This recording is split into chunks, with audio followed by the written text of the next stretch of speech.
दोस्तों, आज की जो सच्ची घटना मैं आपको सुनाने जा रहा हूं, इसमें होता कुछ ऐसा है कि एक लड़का होता है, उसको गंदी वीडियोस देखने की बहुत ज़्यादा लत लग जाती है और फिर वो अपनी छोटी बहन का मर्डर भी कर देता है और अपनी माँ की भी ज़िंदगी हमेशा हमेशा के लिए बर्बाद कर देता है। उसकी माँ किसी को मुंह दिखाने के लायक नहीं थी। दरअसल सोचने वाली बात यह है कि सिर्फ एक गंदी वीडियोस देखने से तीनों लोगों की ज़िंदगी कैसे बर्बाद हो जाती है। आज की इस घटना में हम यही जानने की कोशिश करेंगे।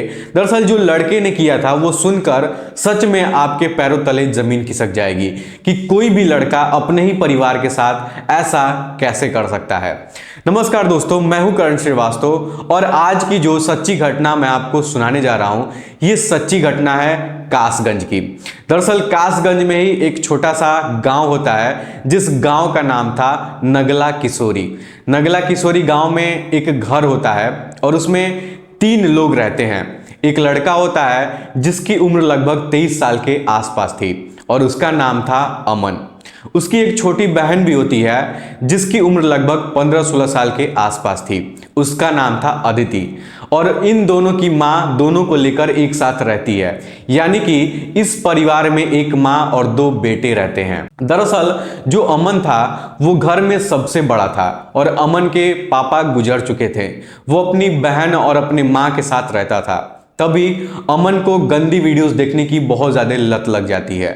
वो रोज रोज अपने फ़ोन में गंदी वीडियोस देखा करता है।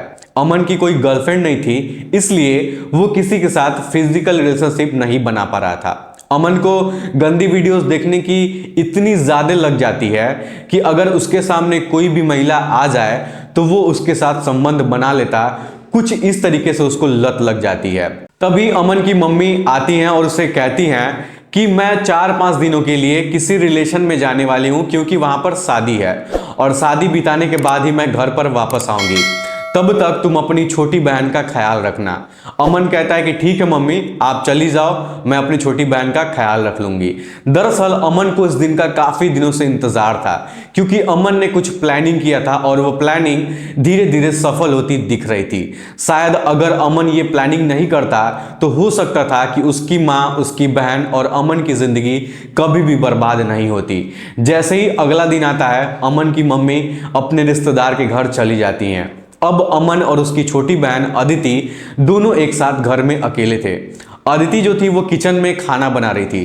तभी अमन उसके पास जाता है और उससे छेड़छाड़ करने की कोशिश करने लगता है। तब अदिति उसको जोर से एक चाटा मारती है और वहां से भगा देती है क्योंकि उसको ये सब बिल्कुल भी पसंद नहीं था। हालांकि अदिति का वो बड़ा भाई था, लेकिन फिर भी वो अदिति के साथ ऐसा गंदा और घिनौना काम करने की सोच रहा था। उस दिन तो अमन कुछ नहीं बोलता है। जैसे ही अगला दिन आता है, फिर से अमन उसके पास जाता है और उससे छेड़छाड़ करने की कोशिश करता है, लेकिन उस दिन भी अदिति अमन को मना कर देती है और कहती है कि अगर दोबारा से ऐसा करोगे तो मैं तुम्हें मारूंगी और गांव वाले के सभी लोगों से ये सारी बातें बताऊंगी और मम्मी से भी बताऊंगी, तब जाके तुमको समझ में आएगा। लेकिन अमन के सर पर तो हवस का भूत सवार था। वो चाहता था कि कैसे भी मैं अपने बहन के साथ संबंध बना लूं। उधर उसकी मां शादी में व्यस्त थी और अपने बच्चों की चिंता नहीं थी। जैसे ही तीसरा दिन आता है, अमन सोचता है कि आज तो मैं इसको नहीं छोड़ूंगा, आज किसी भी तरह इसके साथ मैं संबंध बनाऊंगा। जैसे ही सुबह होता है, अमन घर से बाहर जाता है और बाहर से दरवाजा लॉक कर देता है, यानी कि घर के अंदर से ही बाहर का दरवाजा लॉक कर देता है और अपनी बहन के पास जाता है और उसके साथ जबरदस्ती करने लगता है। उसकी बहन बहुत ज्यादा चिल्लाती है, लेकिन उसका मुंह जो है वो बंद कर दिया जाता है और अमन अदिति के साथ घंटों तक बलात्कार करता है। अदिति उससे दूर भागने की कोशिश कर रही थी, लेकिन वो असमर्थ थी, कुछ कर नहीं पा रही थी। जैसे ही अमन उसके साथ बलात्कार कर लेता है, तब इसके सर पे जो भूत सवार था वो उतर जाता है और अमन को होश आ जाता है, यानी कि जो हवस था वो उतर जाता है। अमन अब नॉर्मल अवस्था में आ जाता है। तब अदिति कहती है कि मैं ये सारी बातें मम्मी को बताऊंगी जो तुमने मेरे साथ किया है, उसकी सजा तुमको मिलनी ही चाहिए। तब अमन जो था वो बहुत ज़्यादा डरने लगता है क्योंकि वो सोच रहा था कि अगर ये बात मम्मी को पता चलेगी तो शायद किसी को मैं मुंह दिखाने के लायक नहीं रहूँगा। वो बहुत ज़्यादा डरने लगता है। तभी कुछ ऐसा कदम उठाता है जिसकी वजह से तीनों परिवार की जिंदगी हमेशा के लिए बदल जाती है। दरअसल अमन अपनी बहन के साथ संबंध बनाने के बाद दोबारा उसके पास जाता है और उसको पकड़ के उसका गला दबाने लगता है। वो सोचता है कि अगर मैं इसको मार डालूंगा तो शायद ये बात किसी को पता नहीं चलेगा।